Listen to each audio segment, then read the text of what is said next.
tracking down information from a handful of deadly incidents over the weekend. Metro detectives working 4 homicides since Saturday morning, and North Las Vegas police responded to a 5th that's being described as a murder-suicide. News 3's Denise Rosh is live in downtown Las Vegas. And Denise, that's where the violence began. Yeah, Latoya, this is where a woman was shot while sitting in a car about 2:30 Saturday morning. We are at 11th Street and Lewis. And from here, detectives have really been going from scene to scene all weekend long. The most recent was just this morning.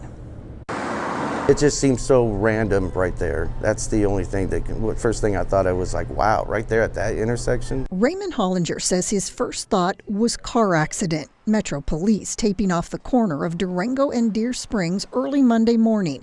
But it wasn't long before the news spread. Then when I started reading a little bit about, oh, someone got shot, that was a shock. Police say it happened just after 2:30. Officers were called to assist on a medical call. What they found was a man suffering from a gunshot wound. He died on scene. LVMPD believes this is an isolated incident and there is no threat or danger to the public at this time. And that was Metro's 4th homicide over the long holiday weekend. On Saturday morning, a woman was found shot on 11th Street. She and a friend sitting in a car when 2 men walked by and opened fire. Then on Sunday, another shooting on NACO Court near Sahara and Rancho. LVMPD dispatch received a 911 call from a caller stating he had just found a dead body in one of his bedrooms. Residents waking up after hosting a house party the night before to find a dead woman in their home. The occupants that are currently here now, they do not know the victim. And just hours later, a neighborhood near Nellis Air Force Base hit by violence. A teenage boy walking home along Corsair Avenue was followed by a group of young men and shot in the street. Bullet holes tearing through a parked car. In this case, an arrest was made. 18-year-old Damian Delgado, now booked for open murder. Back on Durango and Deer Springs, $6 you change your license and your smokes. Thank you, sir. Hollinger works at one of the few 24-hour businesses in the area. And while customers are buzzed in at night for security reasons, he says what happened on Monday is surprising. And I've worked at this location 8 years, and it's usually stuff like that doesn't happen around here. And if you know... Hey, yo, what's happening, man? This is your host, Mosethegreat, Day Late Dollar Short News, man. Tap that like, that share, that subscribe, hit that notification bell, all the stuffery, man. And check in on your boy, man. This is the Day Late Dollar Short News vlog. Shout out to the homie Big Mitch from Super 6, man. Vegas Chronicles, y'all go tap in with Vegas Chronicles, man. Like, share, and subscribe, and binge watch all his videos and all that old good stuff. This video is about how I was so naive that I didn't know that it was other cities, states, towns that had Crips and Bloods and that they were serious about it. I remember the documentary Banging in Arkansas came out, Banging in Little Rock, Arkansas came out. And we was like, dang, they got white Bloods and Crips and they sincere about it. Not that I had never seen, white Bloods and Crips, but to be in Arkansas, in the 90s, was like crazy. We didn't know they was pushing the line like that in Arkansas. So recently, I've been seeing a lot of news from Vegas to Memphis to St. Louis, even some in Des Moines, Iowa. They banging in Iowa, New Mexico. These towns and cities that you never thought you'd see gang banging. They gang banging. And in my arrogant mind, I never would think that, I thought Bakersfield, California was the hardest place on earth. I ain't gonna lie to you.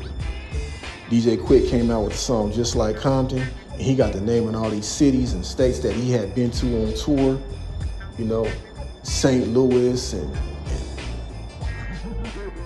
San Antonio and Denver. I was like, they cripping in Denver?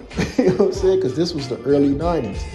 So I didn't even know, because I had never been anywhere, My mother didn't have a car, and my dad, never drove me to another state. So I didn't go out of state until I became an adult.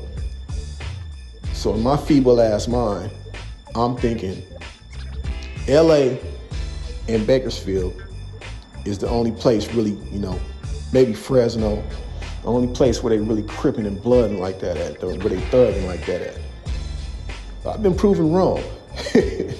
Because they going crazy in Las Vegas, man. They going crazy in Memphis. They going crazy in Nashville, all over the state. But today, we talking about Las Vegas. I can't chronicleize Vegas the way the Vegas Chronicles can, so you'd have to tap into him about the history and the things going on in Las Vegas. But from what I'm seeing, it's not good. It's not good. You go behind that strip, you go behind the stratosphere, it'll get bad for you, man, real fast. But what I wanted to talk about today on today's topic was how we need to get a hold of these youth and how they're getting all of these guns and things of that nature. Mr. Big Mitch spoke on this on one of his videos, right? About how the trains used to pull up into the back of certain parts of South Central LA. Rest in peace to the homie Jody Watts from, the homie Jody from Bounty Hunter Watts. He said that's true. He confirmed the story that a train used to pull up to the back of the projects, and the crate would be open there, have AKs and 9s and all type of ammunition. I don't know how true the story is, but he spoke on it, man. You know what I'm saying? If it's anybody from Watts that's an OG that can get on here and confirm that, man, and let me know what's cracking, man, please do. But this is from his mouth, and I've heard tall tales of this, but these youngsters, man, they got ammunition, man, and they got weaponry. They have weaponry. They got extendos. They got RoboCop joints. They got all the madness. And you see, once they start busting, it's going in through people's houses, through people's, bathtubs and hitting refrigerators and hitting walls. It's not safe. A lot of people being put at risk. So us as being the authoritative figures, we need to do something about this, man. We need to get on top of this. Because Las Vegas problem is a United States problem. It's a young black male problem. It's a young Latino male problem. And we need to fix it. This is your host, Mosethegreat, Day Late, Dollar Short News, man. Y'all tap in and let me know what y'all think. We out.